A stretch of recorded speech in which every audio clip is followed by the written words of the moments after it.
So you've decided to start learning Blender. Well, you've come to the right place. My name is Joey, I'm a human, and I'll be your guide through this process. If you don't know anything about Blender, it's a popular free and open source program that people use for a wide variety of things like 3D modeling, 2D and 3D animation, visual effects, sculpting, simulations, and more. And even if you decide to learn a different 3D program, Blender can help you learn concepts and skills that are important in other 3D programs as well. Learning a new skill can be intimidating, but I'm here to point you in the right direction, so if you put in the effort, you'll see amazing results very quickly. This video will give you the power to get started with Blender, and by the time it's over, you will have created this scene. The next one will be about modeling, so subscribe if you don't want to miss that.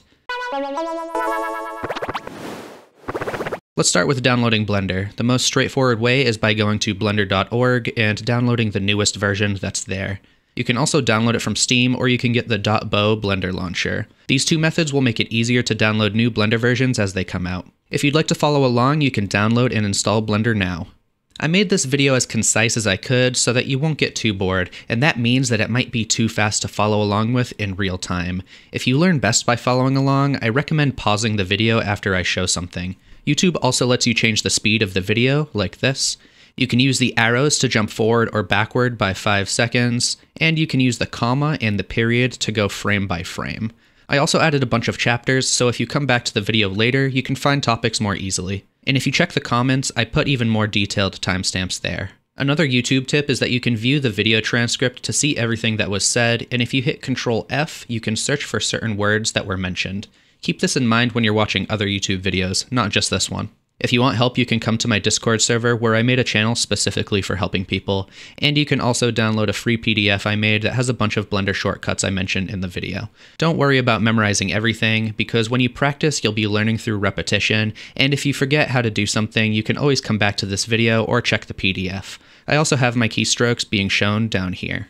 Alright, here we are in Blender. I'm using version 3.4, and if you're using a newer version, that's fine. Everything I'm teaching should be the same, and if it isn't, I'll make a pinned comment about it. Let's talk about how to move around the scene. You're going to have the most control moving around when you have a 3-button mouse and a keyboard with a number pad. If you don't have either of these things, go to Edit, Preferences, and under Input you have these options for Emulate Numpad and Emulate 3-button mouse. While you're in here, you should go to System and turn the undo steps as high as it can go, and this just makes it so that you can press undo more times. When you press the scroll wheel in, that's called the middle mouse button, and when you click and drag it, you'll pivot or rotate around a focus point. If you're emulating a 3-button mouse, you can hold Alt and left click and drag. And there's this gizmo in the corner that you can left click and drag also, which might be good for people on laptops who don't have a mouse. To pan around or move side by side, hold the middle mouse button and shift and drag. If you don't have a middle mouse button, again, you're going to use the Alt button instead. There's also this hand icon for laptop users. You can left click and drag that. To zoom in, you can use the scroll wheel or hold the middle mouse button and Control and drag. And again, use the Alt button if you don't have the middle mouse button. And once again, we have this magnifying glass icon over here for zooming.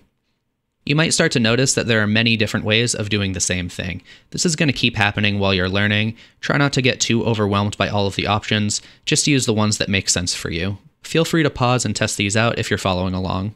We can use the number pad to look from different angles, so 1 is front view, 3 is side view, and 7 is top view. And if you turned on the Emulate Numpad option, you can use the numbers at the top of your keyboard instead.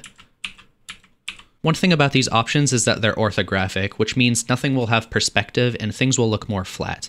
And if you don't know about perspective, imagine looking down a hallway. Perspective is what lets you see all of the walls getting smaller as they go further away. If we press 1 to see the front orthographic view, things no longer get small when they're far away. We can switch between perspective and orthographic view by hitting 5 on the numpad, or by clicking this icon. 9 will flip the view around to the other side, and all of the other numbers in between will rotate the view. Some other ways of changing views is by clicking the circles on this widget thing over here.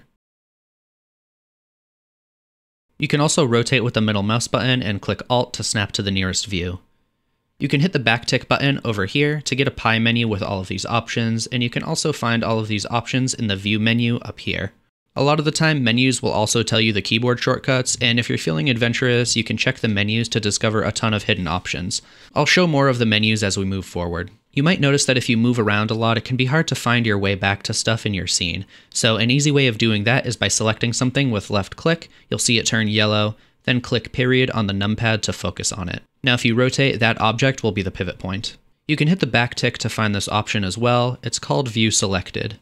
Another way of finding out how to do things is with the F3 button, which lets you search. You have to know the right words to search for though, and you'll also get different results depending on where you use it. Like if you use it here in the 3D viewport in object mode, then you'll only get results relating to that. The last navigation thing is looking through your camera, and you can do that by hitting 0 on the numpad, or by clicking this camera icon right here.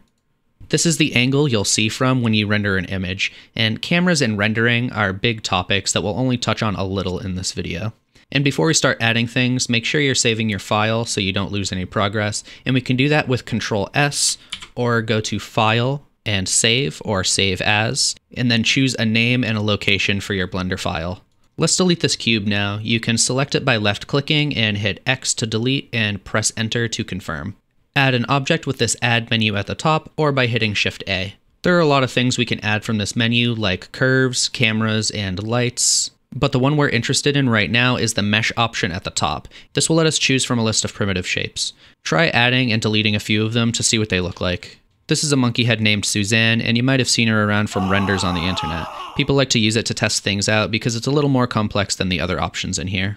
Anyway, if we add in a cube and don't do anything else, you'll notice this little box in the corner. You can expand it to access some options about the mesh, like how big it is. And each primitive has different options, like the cone will let us change the size of the top and bottom and how many points we have going around. If you accidentally click something and make the box go away, you can get it back with F9 as long as you haven't modified your shape. There are a ton of other ways to make complex shapes with modeling techniques, but that's for the next video.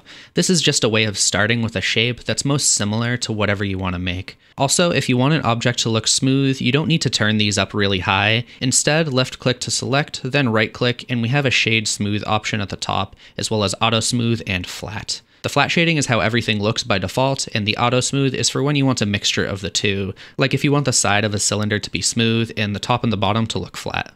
I want to be able to move these objects around so we can start making our scene. So let's left click this cone and hit G. Now when we move the mouse, the cone should follow, and we can left click or press enter to place it. You can cancel the transformation by right clicking or hitting escape, and it will snap back to where it started. And like most other programs, Control Z will undo an action, and Control Shift Z will redo the action. So we can move with G, we can rotate with R, and we can scale with S. I remember G by thinking G is for grab. I recommend getting used to using shortcuts, but we can also use these tools on the side. And if you don't see these, hit T or click and drag this arrow. You can hover over them to see what they are, or you can pull it out further. So we have the move, rotate, and scale options right here. And when you click them while an object is selected, you'll see a gizmo that lets you control stuff. The arrows on the side will lock it to that axis, so we have the X, we have the Y, and the Z. And they are red, green, and blue. Try to remember X, Y, Z, RGB for red, green, and blue. In Blender, Z is up, but in Minecraft and a lot of other 3D programs, Y is up. It's a pretty controversial topic in the 3D community, and if you bring it up publicly, you might start a fight. Anyway, the white circle lets you move it based on the angle you're viewing it from, and these rectangles let you move it on 2 axes at the same time. I'm going to add a few mesh objects with Shift-A and move them around so they aren't overlapping, and we'll end up using these to make a simple flower. If you ever want to duplicate an object, left-click and press Shift-D. A duplicate should appear when you move your mouse, and you can place it with left-click or leave it in its original spot by right-clicking. The rotate tool is similar, where you have a circle for each axis, and the white circle rotates based on the view, and if you click and drag the center, you get what's called trackball rotation. Scale is the same as moving, except the white circle will scale your object uniformly, so it doesn't get all warped. You can also click and hold this tool to pick the scale cage tool, which lets you scale from different points. And then there is the transform tool that gives you all of the options. Let's use the scale tool to flatten this icosphere so it looks a little more like a flower petal. Now I'll press 7 to look from the top, and I'll move this to the center. And we can start duplicating with Shift-D, move it here, and then rotate it either with the rotate tool or by hitting R. And I'll just make a few of these in a circle around the center to make it look kind of like flower petals. Let's set this back to select now. If you want any of these transform gizmos to be visible all the time, you can turn them on up here under the gizmo menu. And I personally like to leave the move one on. When you're transforming an object, you can also lock to an axis. So hit G, and while you're moving, you can hit X, Y, or Z to lock to that axis. You can also hit G and hold the middle mouse button to snap to the nearest axis. If you hit Shift and X, Y, or Z, then it will move on every axis except the one that you pressed. For example, G and Shift X will make it move only on the Y and the Z axis. And this works for rotating and scaling as well. And if you hit R to rotate and then R again, that's how you enter trackball rotation. When you move, rotate, or scale, you can also start typing numbers. For example, G, X, and 1 will move on the X axis by 1 meter. R, Z, and 45 will rotate on the Z axis by 45 degrees. And S2 will double the scale. And don't forget that you can always hit right click or escape to make it not apply if you just want to cancel the action. While transforming an object, you can hold Shift to move slower and with more precision, and you can hold Control to snap it to the grid. Shift and Control at the same time will snap, but in smaller amounts.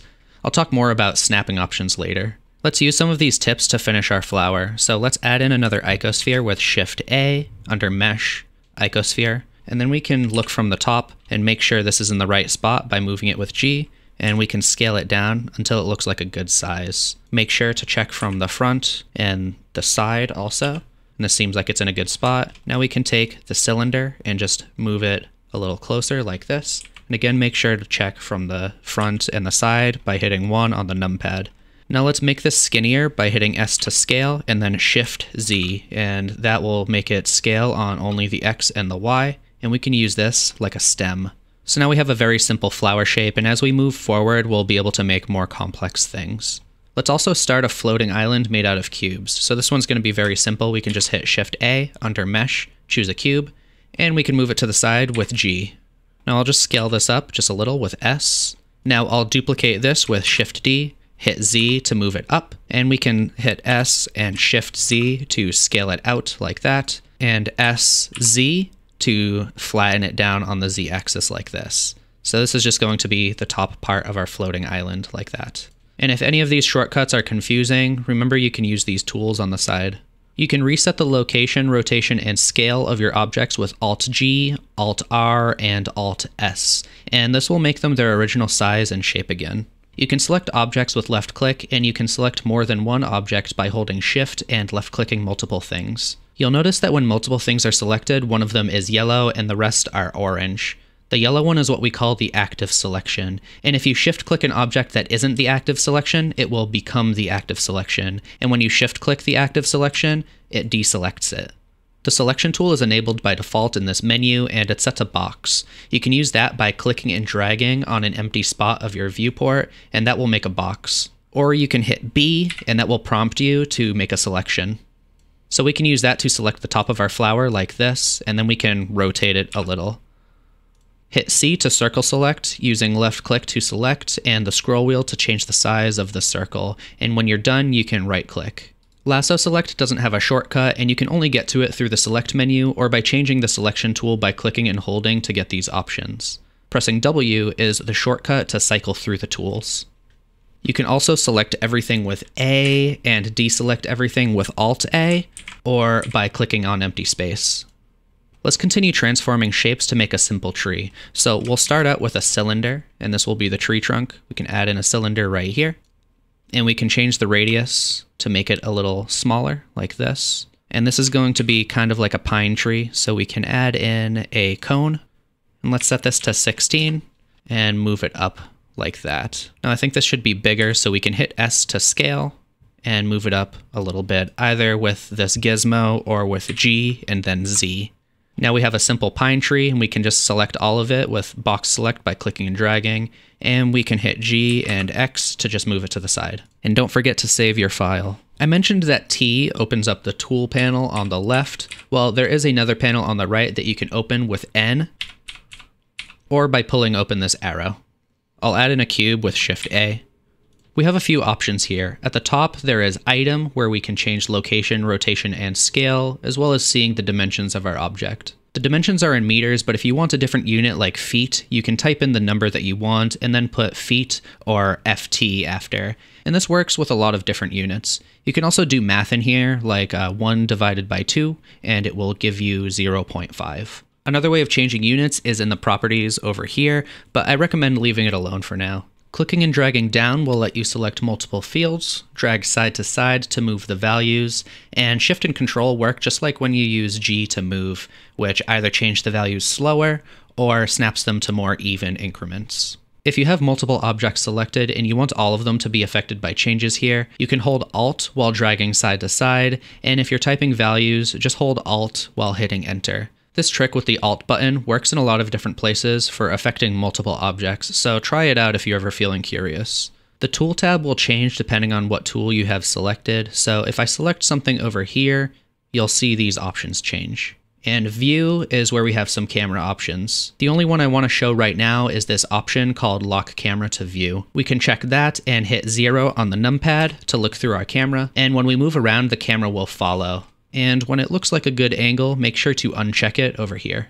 Things in the toolbar and the N panel will change depending on what mode you're in, and we can see that by looking up here. Right now we're in object mode, and we'll mostly stay in this mode for this video, but if you click it, you'll be able to see what the other modes are. Next video, I'll talk all about edit mode, which is where we model to make more complex shapes. Right next to that, we can change the editor type, and if you hover over this, it will tell you that this is the 3D viewport. You can change the editor type by selecting from the list, but Blender also has some pre-made workspaces for you. That's what all of these tabs are. For example, when you start making more complex materials, you can click on the Shading tab, or you can stay in Layout mode and change the editor type to the Shader editor.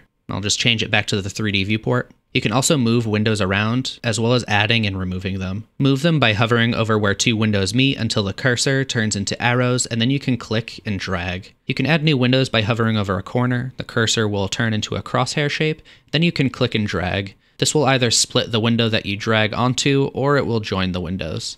If you're splitting a window and you decide that you don't want to, you can cancel it by right-clicking. I have a hard time controlling it, so I usually right-click on a corner or where two windows meet, and you can select what you want to do from this list. By default, we actually have a few other editor types available to us. Down here is the timeline, which gives us time options for when we're making videos. Over here we have properties, which let us change a bunch of stuff about our scene and the objects we're using. And it has a ton of options, so I'm only going to show stuff as we need it. Up here is the outliner, and it's like a list of all the stuff we have in our scene. Yellow icons are objects, and if you hit the arrow, it'll show more info about the object, like what type it is or if it has a material. You can click on them in here to select them in the 3D viewport. You can name objects by double-clicking or by selecting them and hitting F2.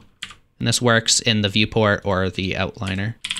If you want to organize your scene, you can make collections, which are basically like folders. And to make a collection, click this button right here, right-click and select New Collection, or hover over the outliner and hit C.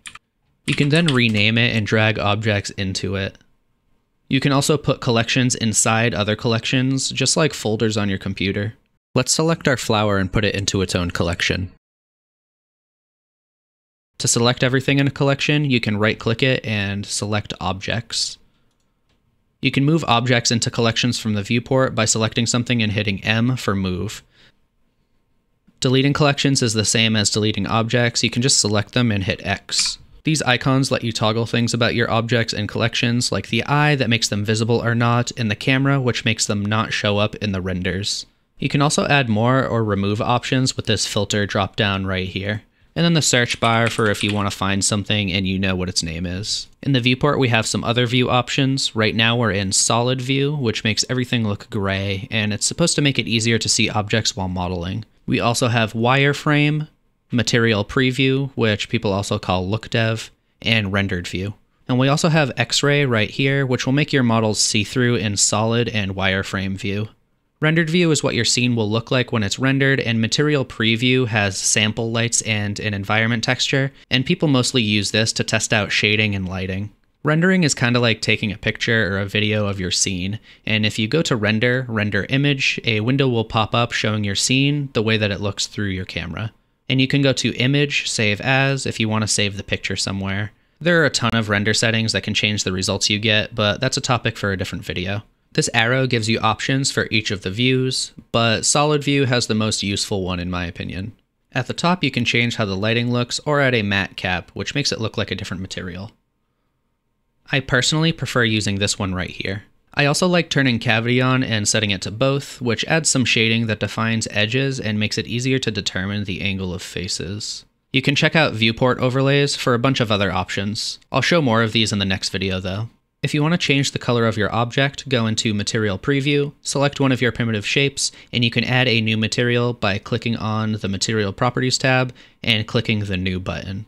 This will add a lot of options that you don't have to worry about right now. Just know that you can change the color with this base color option, you can change the material name up here, and you can switch to a different material with this drop down that will show the other materials that you've created.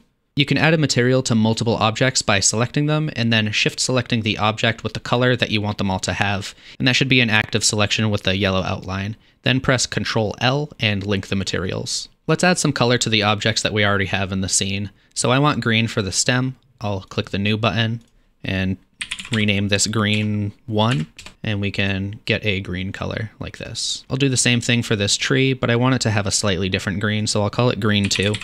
And I'll make this a little closer to blue right here, and also make it a little darker. We can have brown for the trunk right here. Rename this brown, and select a brown color.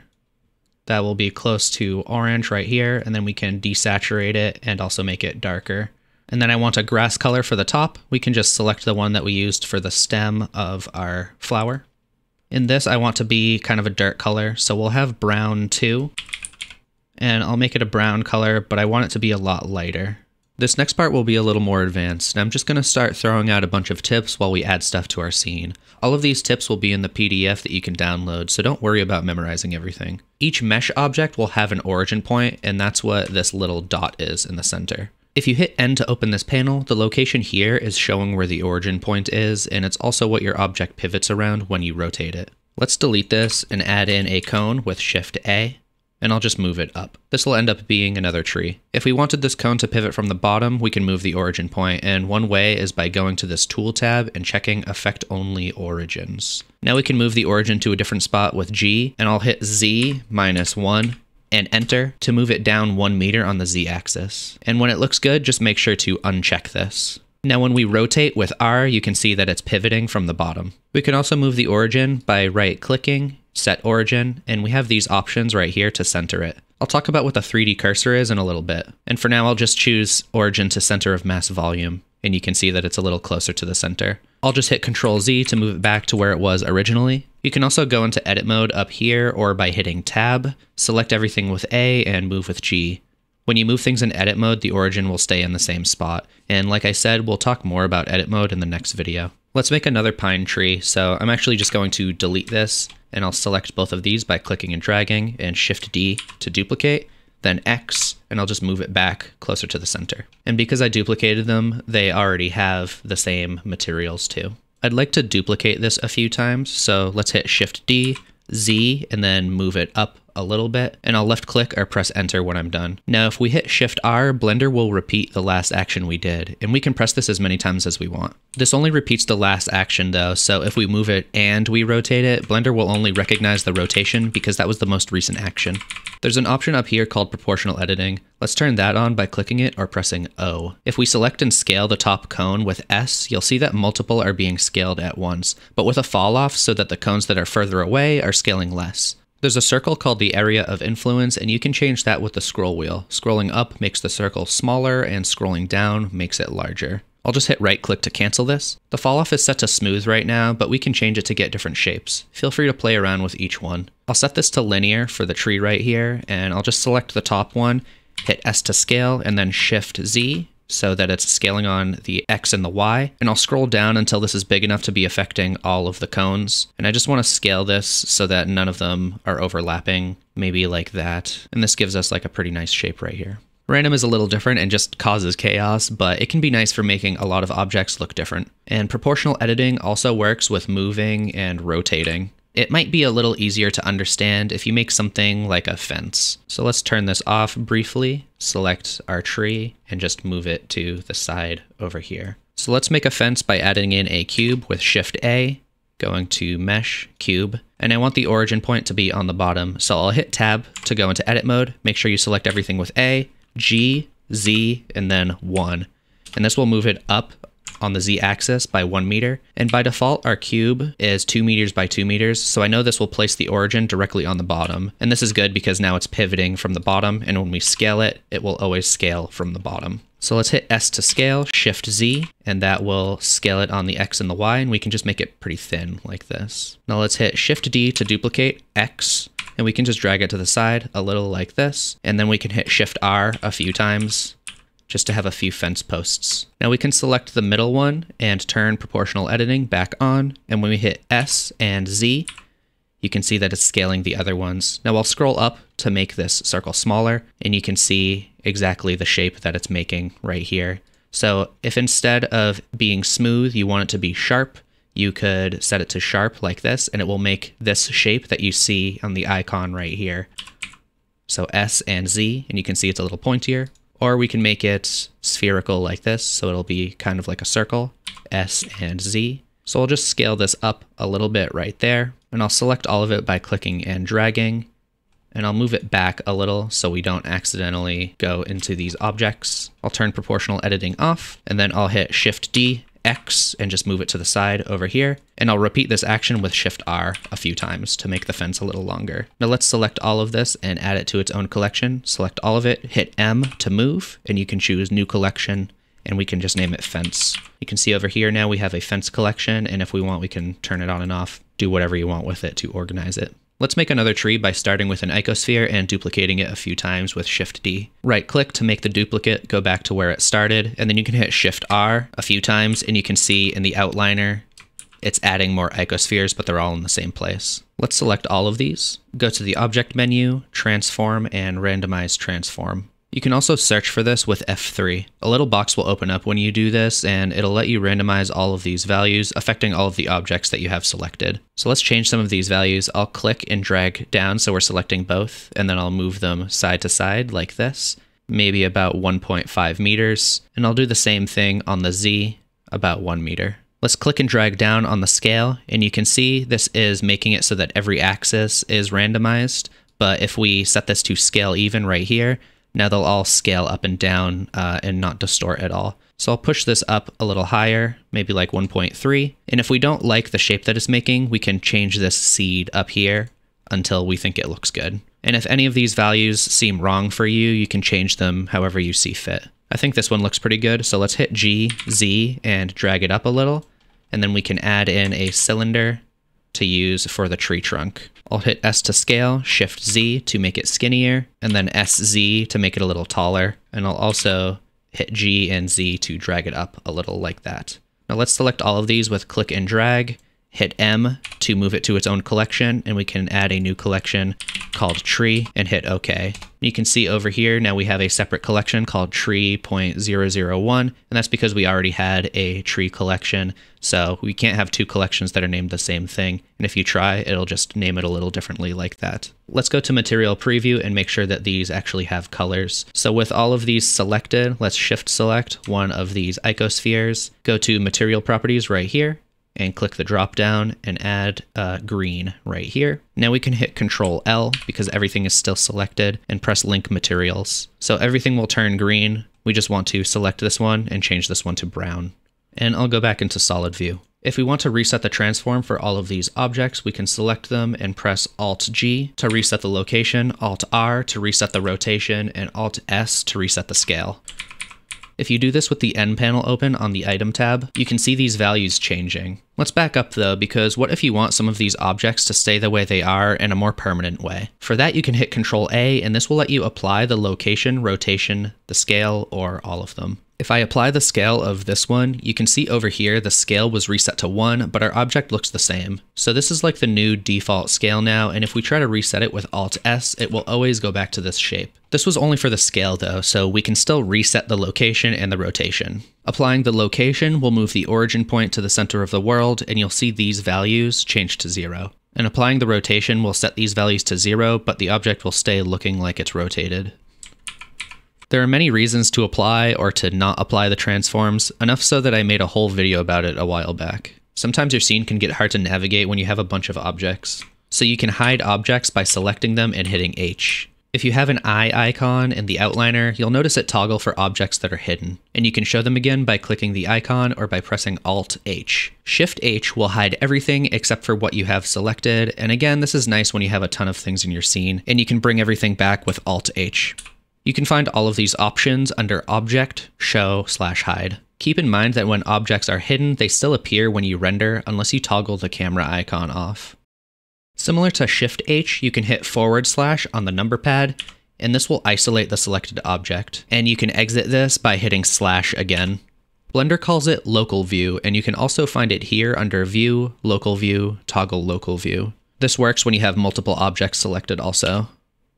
Let's select this and move it to the side. And for the next example, let's make a roof for a house. I want the roof to be slanted, so let's hit Shift-A to add in a mesh, and we'll add in a cylinder. Now this is circular, so let's open up this panel over here and change the vertice count all the way down to 3. And you can see now that it's a triangle. So let's just rotate this on the X by 90 degrees, so you can hit R, X, 90, and then enter. I hit 1 to look from the front, and I'll hit G, Z to drag it up, and I'll hit N to open up the side panel, and I want all of these dimensions to be 2, so I'll just select all of them and hit 2.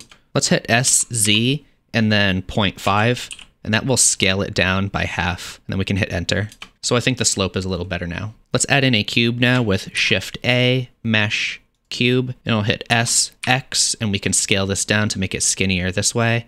And I'm going to put this on the top of the roof. So let's hit 1 again to look from the front, and we can drag this up here and rotate it with R until it kind of matches the slope over here. So if we decide that this cube needs to be a little bit longer, it being at an angle is a bit of a problem now. If we hit S and X to scale it on the X-axis, it gets long, but it also gets thicker. This is because all of the transformations are global by default. And what I mean by this is that when we scale something on the X-axis, the object will always scale in the direction of this red line in our world. That's the global X-axis. We can scale this on what's called the local X-axis by hitting S to scale, X, and then X again. And if you look up here, it'll even tell you whether it's global or local. And this seems like it's making it thicker, so let's try hitting Z and then Z again. And it seems like that's pushing it in the right direction now. So I'll make this a little smaller and then left click to confirm it. You can do this with moving, rotating, or scaling, and for any axis. So if we wanted to, we could just drag this up and eyeball it, or we could move it on the local Z-axis with G, Z, and then Z again. When you transform something locally, Blender is looking at the object to see if it's already rotated, and moving it according to that instead of following the axis line that we can see in our world. When you toggle into local transform, Blender will even make a line appear to show you the direction you're moving it on. Another way to transform locally is with this dropdown at the top. It's global by default, but you can switch it to a few other things, including local. Let's make this house look a little more complete. Let's select this top of the roof and hit S, Y, and then we can scale it out a little like that. Let's duplicate this for the other side with Shift-D, R, Z, and 180 to flip it around 180 degrees on the Z-axis, and then we can just move it over here. Let's add in a cube with Shift-A, and this will be for the bottom part of the house. And let's hit G and Z and just move it up until it's in place. Let's duplicate this also with Shift-D and move it up here to where the roof is meeting at the top. And I'll just scale this down. I want to make sure that it's covering these parts right here. And when we get it a good size, let's hit S and Y, and we'll just scale it out a little further to kind of cover up some of those parts. When I showed how to set the origin with right click, I said I'd talk more about what the 3D cursor is. The 3D cursor is this crosshair looking thing in the middle, and it can be used for all sorts of things. We can move it by holding Shift and right clicking. Now if we want, we can move the origin point over here just like before by selecting this, right click, set origin to 3D cursor. We can also move the 3D cursor with this tool over here, and again hit T to see these if you can't. This tool lets you left click to place it. Another way is in the N panel. Under View, there is a section for changing the location and the rotation. I like to reset the 3D cursor with Shift-S, and you can choose Cursor to World Origin, and it will place it where the axis lines meet. Now let's move our origin point back with right-click, Set Origin to 3D Cursor. You can also use the Shift-S menu to move the cursor to an object, or to move an object to the cursor. And this is really useful when it comes to modeling. So the origin is the pivot point by default, but you can change that by hitting period. Not the one on the numpad, but the one over here. And you can find these options up here also. The ones I use most are median, individual origins, and 3D cursor. Median is what we've been using, and it'll use the origin point as the pivot point unless you have multiple objects selected. Then it will pivot around a point in between all of them. And that's where this line is leading to. And the pivot point also affects scaling, so it'll scale from that point. Hit period again, and individual origins makes it so when you have multiple things selected, they will rotate or scale separately. And then the 3D cursor will use the 3D cursor as the pivot point. Active element will make everything rotate or scale around the active selection, which will be highlighted in yellow. Bounding box is kind of like median, except it's more of an estimation, as if you put a big box around everything that's selected and chose the center of the box to pivot around. Only locations makes it so objects won't be scaled or rotated, and if you try to scale or rotate, they will just get pushed around. And again, if you want to leave this menu without selecting anything, you can just right-click. And when you're done with only locations, make sure that you turn it off and set it back to median point. Let's select the house and move it to the side. And let's make a well with some of the tips that I just showed. So let's add in a cube with Shift A and press S and X to scale it out like this until it's a little more shaped like a brick. And then we can scale it down to be quite a bit smaller. Let's also go into material preview mode and add a gray color to this. So we can click the new button, name this gray, and just make this a gray color. Now I'll go back into solid view. Press period to change the pivot point to the 3D cursor, and then I'll hit 7 to look from the top. And what we're gonna do is move the brick on the Y axis a little with G and Y. And I'll create a circle of bricks now by duplicating with Shift D. And before I press anything else, hit R to rotate around the 3D cursor, and I'll rotate it by 30 degrees by typing in 30 and pressing enter. Now we can repeat this action with Shift R until our circle is complete. Let's look from a different angle now, select all of these, hit Shift D and then Z to move it up on the Z axis until it looks like it's resting on the top. Make sure all of these are still selected and hit R, Z, and 15. That will rotate it so they're staggered about halfway, or you can just hit R and Z and then eyeball it. It doesn't have to be perfect. Now let's make this a little taller by selecting everything, hit Shift D and then Z again, and we can move this up once more. And if we want to make it even taller, we can hit Shift R to add 2 more layers like that. If any of this was overwhelming, don't worry too much. All of this gets easier with practice. Now we can make it look like there's water in the well by adding a cylinder with Shift A. Make sure that it has enough vertices. I'll add 16. Scale it with S so that it fits between the bricks, G and Z to move it up. And we're still using the 3D cursor right here as the pivot point, so we can hit S and Z and it will scale towards the pivot point like that. And this is how we can change the water level. I'll change the pivot point back with period, and we can change it to median point. And now go back to material preview, and we'll just change this to a blue color for water. When we move an object with G while holding control, it snaps to 1 meter increments, and you can change those snapping options up here. First, if you click this magnet, your objects will snap all the time, not only when you're holding control. And for the increment option, I like turning on absolute grid, which makes it so that it always snaps to a point on the grid. I'm going to start another house to explain these options, so let's select the well and just move it to the side. Let's press Shift A to add in another cube, and I'll hit G, Z, and 1 to move it up by 1 meter. Then I'll hit Shift D to duplicate, and I'll drag it to the side, and S, Shift Z, and make it skinnier, kind of like a pillar. So if we set the snapping to vertex and hold control while moving with G, we can snap to the points of this cube.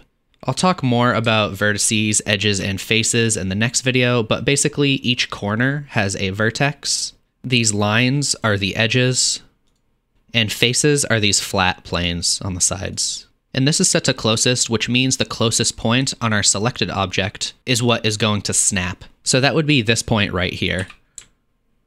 If instead we move it up here and then hit G and hold control to snap it, now this is the closest point, and you can see that it's acting a little differently. The other useful one is center, which makes it snap to the origin point instead. So let's select the pillar and hit Shift D to duplicate, and hold control while you move this around to snap it to each corner. So Shift D, hold control, and Shift D and hold control. Now let's select all of these with Shift and left click, hit G, Z, and 1 to move them up 1 meter, so they're aligned with the rest of the cube. Align rotation to target makes your selected object rotate based on what you're snapping it to. Out of all of the things you can snap to, I probably use increment and face project the most. If we set this to face project and closest, it's pretty good for when you want to place objects onto the surface of another object, so we can move this with G and hold Control. And it'll snap the nearest face onto the object that you're choosing. You can also align rotation to target with this, and I changed it to center also. And you can see now that it's rotating differently for each of these faces. Align rotation to target will be a little more clear when you're using something like a cone. So let's hit Shift A and add in a cone. And let's just bring this over to the well so I can show you a little more clearly. Hit period on the numpad, and I'll scale this down. And when I hit G and hold Control, you can see that it's always going to stick straight out. Let's delete this cone now with X. Let's select our house that we're working on and hit period on the numpad to zoom in closer. And let's give this house a roof and some bricks. So let's just select this and duplicate it with Shift D, and I'll move it up with G, Z, and I'll hold Control, and that will snap it to the top face. And again, I have this set to center, and I'll turn off align rotation to target for now. Now let's hit S and Z. We can scale this down a little. S, Shift Z to scale it out past the pillars. Now let's duplicate this, and we're going to turn this into a brick. So I'll hold Control to snap it to the edge, and I'll just scale this down until I think it looks like a good size. So that seems like a good width, but I want to scale it up. So S and Z, like that. And I'll make it flatter with S and Y. Now I'll press 1 on the numpad to look from the front, and we can just move this with G to wherever we want it, and hit Shift D to duplicate for if we want multiples. I'll just put a few in the corner like that. Now I'll look from the side and Shift D and hold Control to snap it to this other side. Now we're gonna have to rotate this, so R, Z, and 90, and we can hit 3 to look from the side, but all of this stuff is in the way. So let's actually just select everything right here and hit slash on the numpad, and that will isolate it so that we can't see anything else. So we can hit 3 now and do the same thing over here with G to move it around and, you know, Shift D to duplicate. Let's select one from the front and Shift D and hold Control to snap it to the back side. Now we can hit 1, and that's going to look from the front. So if we want to look from the other side, you can hit 1 and then 9, and that will flip the camera all the way around. Again, just Shift D, move these around to where you want. I'll hit 3 to select one of the bricks from this side so we don't have to rotate it, and go to the other side and hit Shift D and Control. Now, if you don't want to go into orthographic view by hitting 3, instead, you can just stay at an angle, and when you hit G to move it around, just make sure that you're holding Control at the same time, and it'll always snap to the surface right there. So let's hit Shift D, do the same thing, just make a few of these. And we can exit local view by hitting the slash on the numpad again. Sometimes you'll have a bunch of objects that belong together, and it makes sense that you would want to be able to move all of them at the same time. So instead of shift selecting each object, we can do something called parenting. Let's select all of these objects and shift select the big cube in the middle so that it's the active selection. Press Ctrl P and set parent to object.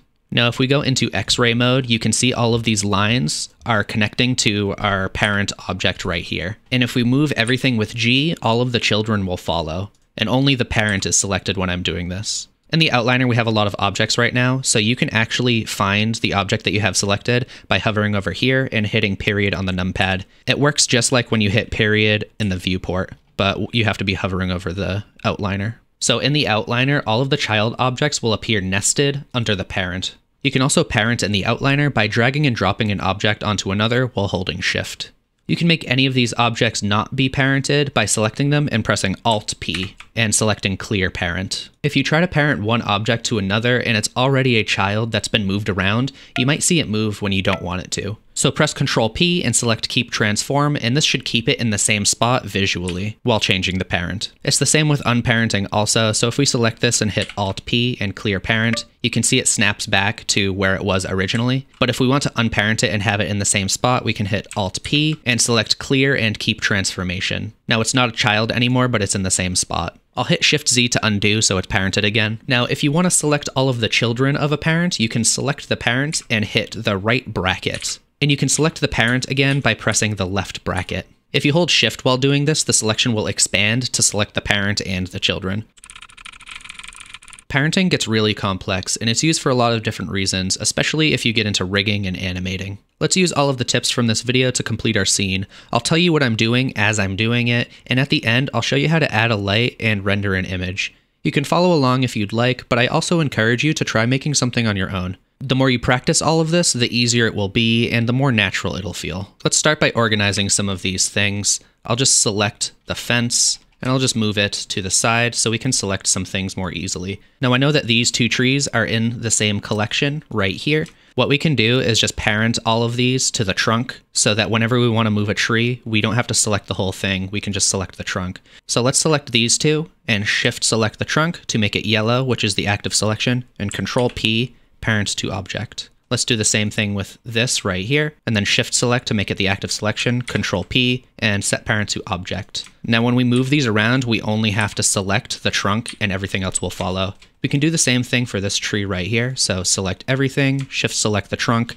Control P, and set parent to object. And let's move all of these into one collection. So I'll select all of these once more and hit M and move to tree. Now our tree.001 is going to be empty. Select that and hit X to delete it. Let's go into material preview and see what textures we're missing. While you're doing all of this, don't forget to save with Control S. Let's change the colors of our house. So let's select everything right here and make sure that one of these is the active selection, so you can just shift click it until it's outlined in yellow. Now I want our houses to be blue, so we can just use the drop down right here and set it to blue. I think this is maybe a little too dark, so let's click this button right here. That will copy the material. Now you can see it's blue 1.001. Let's just rename this to blue 2. And we can come down here and I'll turn the value up and the saturation down a little. Now with all of these selected, we can hit Control L and select Link Materials. I want our roof to be a different color, so let's shift select the roof parts right here, and I'll make a new material for wood. So we can just click this X button right here, and that will clear the material that we have, and we can press New, and I'll name this wood, and we can make this whatever color we want. So I'll bring it close to orange. I'll turn the value down quite a bit, and also the saturation. And I think this looks pretty good, so again, hit Control L and Link Materials. Now let's go to our other house over here. I'll select it and hit period on the numpad to zoom in, and let's add some colors to this also. So this one I know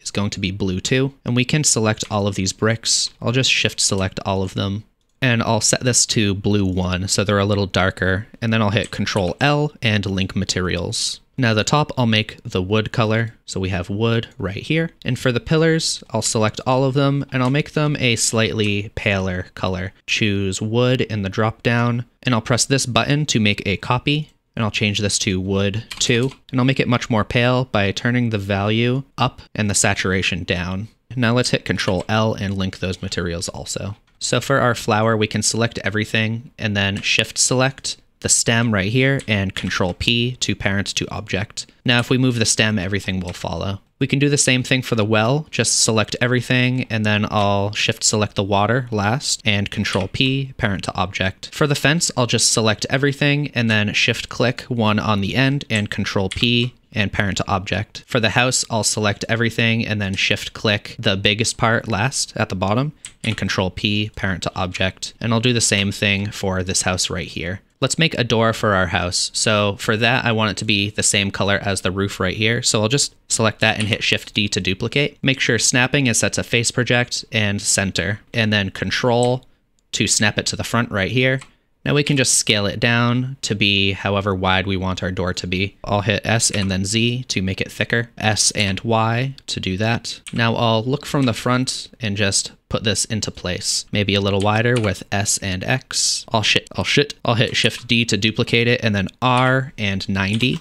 That will spin it around 90 degrees, and we can add some sides to the door. So S and Z to scale it up like that. And I'll duplicate this to the other side. If any of the bricks get in the way, you can just select them and move them over a little bit. I'll put it up here. Push these a little further. I want a wide door.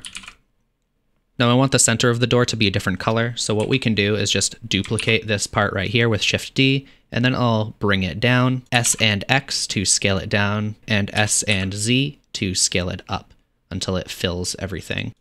Now I want this to be sunken in a little, so let's hit S and Y like that.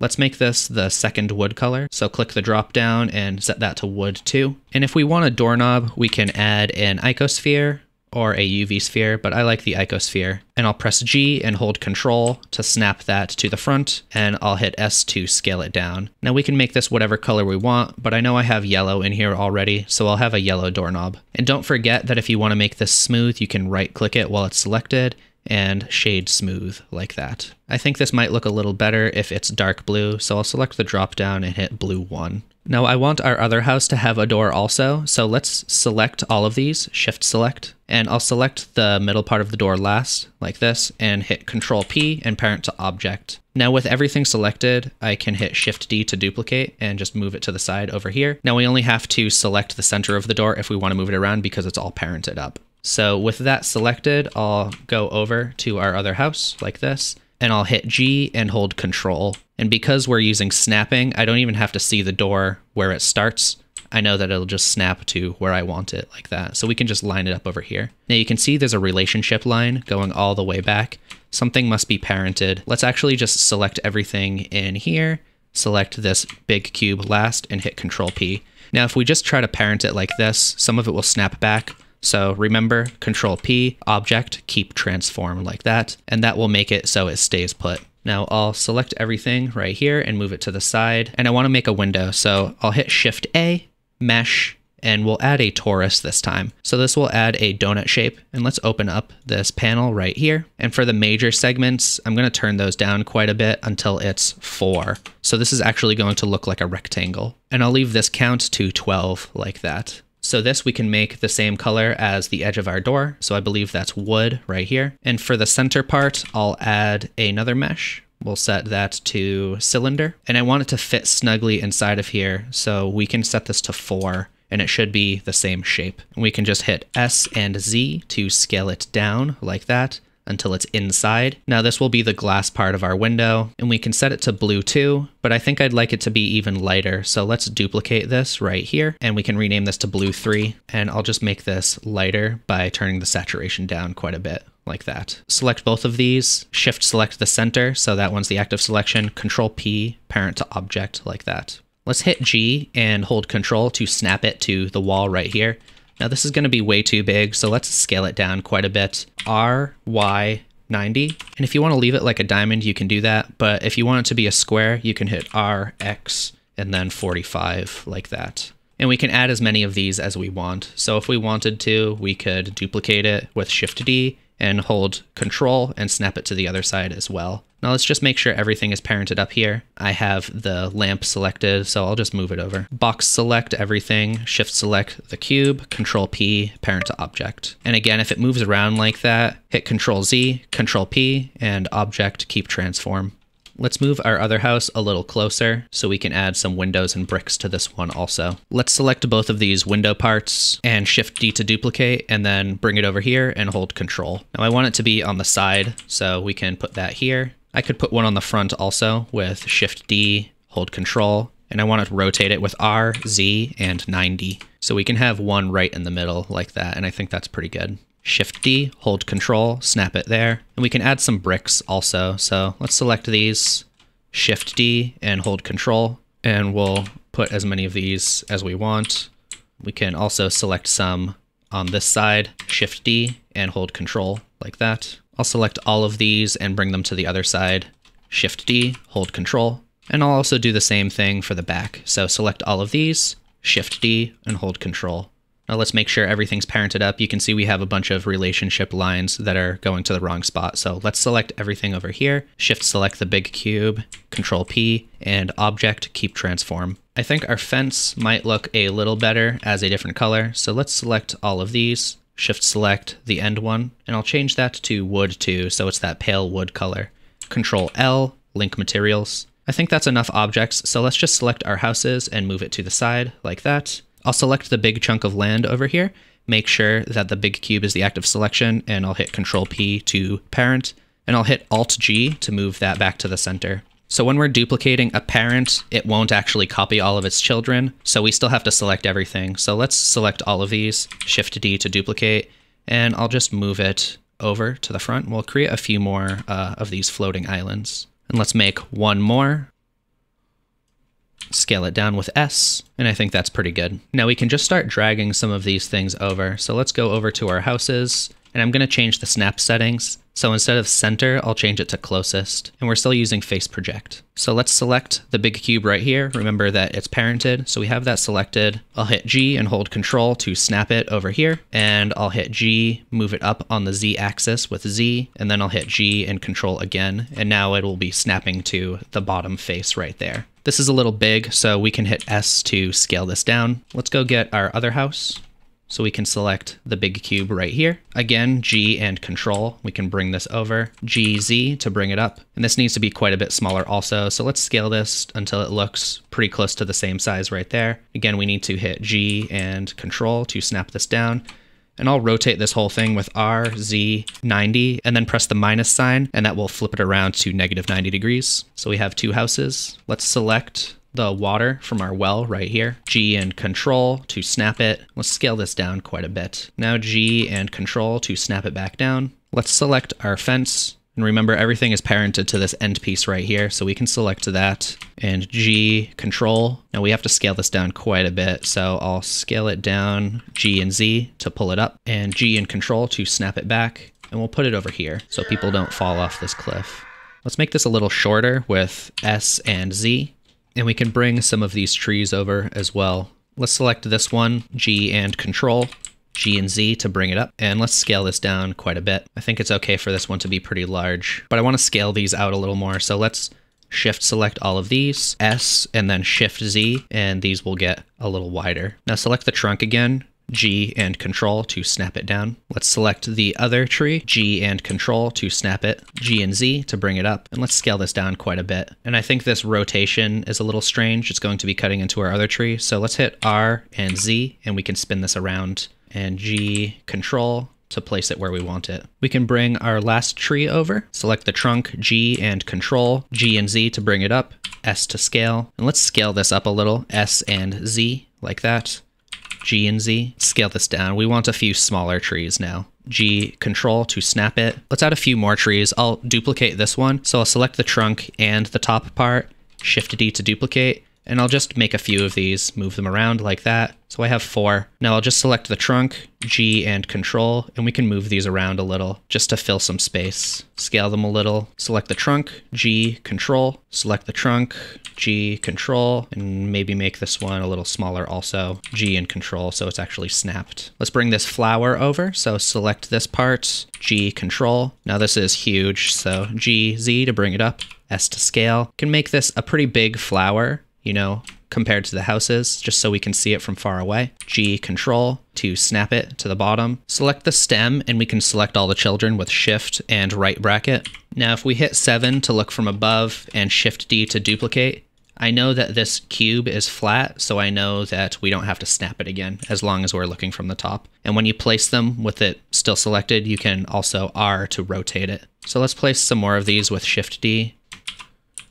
We can also place some over here, but we're going to have to snap it down. So G and Control like that. And I'll bring one down over here, Shift D and Control. I'll rotate this a little, bring another one over here. I think we could use another tree right here, so I'll select both of these, Shift D, and maybe scale this down a little more, G and Control to snap it. Now just to fill some more space, I'm going to create a rock. So what I'll do is hide everything. I'll hit A and H, and now everything is hidden, and I'll hit Shift A, Mesh, Cone. Now with the panel down here, I'll change this down to 4, and I also want to make the top radius 0.5, and we can give this a new material, and I'll call this gray, and we'll just make this a little darker, like that, and we can move it to the side. Now let's bring everything back with Alt-H. To make this easier to control, we can move the origin point to the bottom. I'll press 1 on the number pad to look from the front, select this, go into edit mode, hit A to select everything, G and Z, and just move this up until the origin point is close to the bottom. Then you can exit edit mode, go back to object mode, and we can change the snapping options to center instead. Now it will snap to the origin point.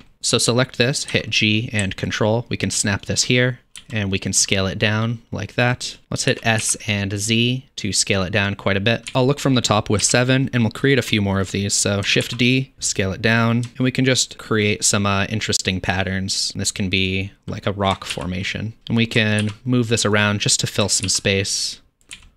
Let's add a few up here. So with one selected, Shift D and Control. Shift D and Control again. We can just move them wherever we want. Let's add one over here, and let's add a few over here. So Shift D, Control, scale them up with S. I'll look from the top and duplicate this a few more times, so something a little bigger. Let's add a few over here. All right, let's set up our camera now. So let's hit 0 on the numpad to look through the camera, N to open up the side panel. Make sure you go to View and turn on Camera to View. Now we should be able to move this around. Let's just set this to an angle that we like. When you have it where you want it, you can uncheck Camera to View like that. And we want to see what this looks like in render view. So we can go over here. And right now it's very dark. And the reason for that is because of this light. We need more light. So let's just move this over right here. You can just move this with G. And to change the strength of this light, or to change what type of light it is, you need to select it, and then down over here under Object Data Properties, it should look like a little light bulb. This is a point light. We could also change this to a sun, spot, area. I like the point lamp, but let's set it up a little higher right here. And we can also turn the power up. Let's just set it to something like 5,000. And if we want, we can create another light with either Shift A, and there's a light option right here, or we can just duplicate this by selecting it and hitting Shift D, and I'll move it over right here. I'll change this to a sun light right here, and I'll set the strength to 1 for now. If you want to shut off one of your lights just to see what it looks like, you can do that over in the outliner, like that. So this is what it looks like with just the sunlight. Let's rotate this by pressing 7 to look from above, and with this selected, we can just rotate it like that. This angle option, if we turn it down all the way, our shadows will be very sharp, and if we turn it up high, then our shadows will get much softer. So I'm going to turn it up pretty high just so we can get some coverage under our trees.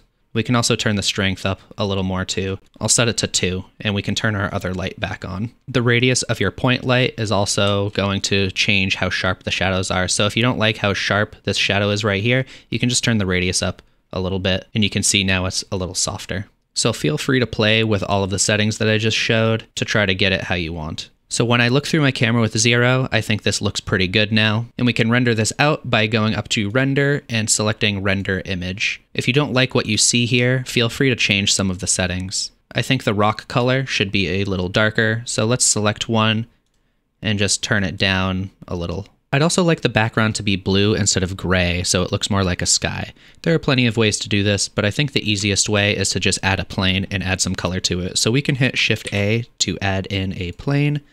Let's drag it over here, rotate it with R, Y, 90, and then I'll look through the camera with 0 and hit S to scale until this is very large. I'll just move it a little closer to the center of the screen visually, and then scale it up until it fills everything. And make sure this isn't bumping into any of your lights, or else it might look a little strange. So let's add a new material to this. With it selected, we can hit the new button over here, and I'll name this Sky. So we can change the color the way that we have been by changing this base color option right here, but you'll notice that we have some reflections and some shadows around the edges. So if you don't want there to be any shadows, one thing that we can do is right here where it says Principled BSDF, you can click on that and we can change it to Emission right here. And now this will be a flat color that won't be affected by light at all. So we can change this to a blue color right here, and maybe just turn the saturation down. And if you think this looks a little too dark, you can also turn the strength up a little, but don't turn it up too much. So I'm not going to talk about render settings too much, but I think it's worth mentioning that Blender has 2 different render engines that you can use.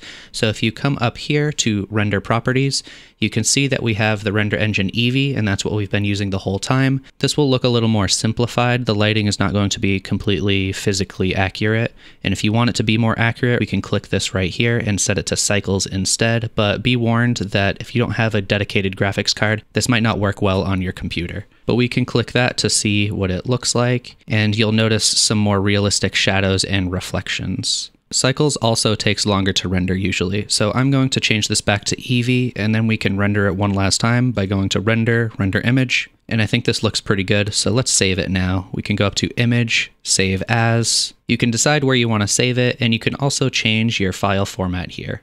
I hope you learned a lot from this video. If you don't want to miss the next one about modeling, make sure to subscribe, and if you want some help, you can come to my Discord server. Come to Patreon to watch my videos early, download the project files from my videos, and get coupon codes for free products. I also donate some of the profits to environmental causes each month. Thanks for watching, and have a good one.